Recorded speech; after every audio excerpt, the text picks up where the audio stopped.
Muito boa noite a todos. Nossa live do blog do Pontes. Queria deixar uma reflexão no dia de hoje, que está em 1 Samuel, capítulo 18, versículo 12 ao 16. Ele diz assim, ó: Saul tinha medo de Davi, pois o Senhor o havia abandonado, e agora estava com Davi. Por fim, Saul o afastou de sua presença e o nomeou comandante de 1000 soldados. E Davi conduzia as tropas vitoriosamente nas batalhas. Davi continuou a ter êxito em tudo que fazia, pois o Senhor estava com ele. Quando Saul viu isso, teve ainda mais medo, mas todo Israel e todo Judá amavam Davi, porque ele conduzia as tropas vitoriosamente nas batalhas. Então o tema dessa reflexão ele é: que não entende o mover de Deus sobre a sua vida tem medo. Você vê ali que o rei Saul ele tinha unção, né? Ele foi o primeiro rei que Israel teve. Só que chegou certo momento ele parou de ouvir a voz de Deus. E toda a unção, todo o propósito, todo o direcionamento que Deus tinha sobre a vida de Saul acabou sendo repassado para Davi, que conforme a Bíblia acabou sendo um homem segundo o seu coração. A Bíblia diz ali no versículo 12: Pois o Senhor, Saul tinha medo de Davi, pois o Senhor o havia abandonado e agora estava com Davi. Então o que acontece? Muitas vezes, até na nossa própria caminhada, muitas vezes quando nós nos afastamos de Deus, o nosso propósito, o nosso chamado, ele fica paralisado. E nós muitas vezes olhamos aqueles que estão fazendo, que estão continuando, e aquilo gera em nós uma inveja, gera em nós um repúdio, né? Porque muitas vezes nós gostaríamos de estar fazendo aquilo, mas muitas vezes por não estar na presença de Deus, acabamos deixando isso de lado. E ali, Davi, Saul mesmo tendo esse medo de Davi, acaba conduzindo, deixando Davi como general ali das tropas. Ali, a Bíblia diz no versículo 14, diz: Davi continuou a ter êxito em tudo que fazia, pois o Senhor estava com ele. Então a grande sacada de Davi não era a capacidade pessoal que ele tinha de conduzir batalhas, apesar de ser um grande conquistador.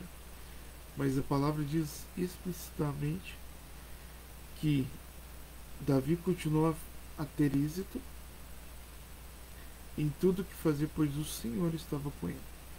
A gente pode tirar uma grande lição ali. As pessoas podem ter medo do chamado de Deus na nossa vida, mas o que nós não podemos deixar de ter é Deus sendo o condutor do nosso chamado. Deus ele tem que ser o guia, o direcionador. E ali no versículo 15 diz assim, ó: Quando Saul viu isso, teve ainda mais medo, porque fidelidade assusta as pessoas. Fidelidade indigna quem não quer andar com Deus. Porque muitas vezes nós, na nossa vida, a gente coloca desculpas. Eu não vou prosseguir, eu não vou ser fiel a Deus por esse motivo. E quando a gente vê outra pessoa que passou pela mesma situação e continuou firme, aquilo acaba gerando em nós um desconforto, né? Porque, poxa, se aquela pessoa estava passando a mesma situação que eu e continuou a permanecer firme, então eu obrigatoriamente tenho que continuar a ser firme. Acabam-se as desculpas.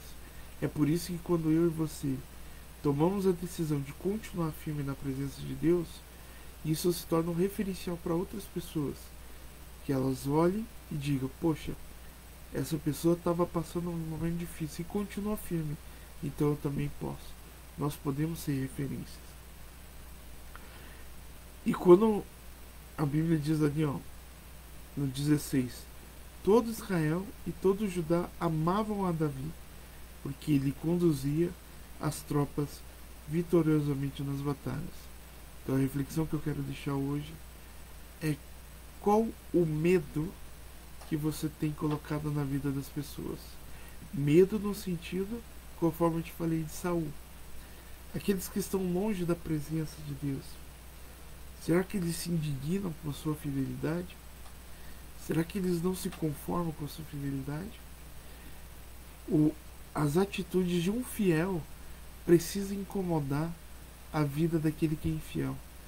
Então, quando você está incomodando pessoas pela sua fidelidade, então você está no caminho certo.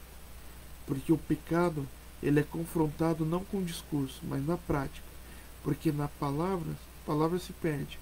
Agora, quando é prática, não há como mentir, porque a prática, ela demonstra que é possível.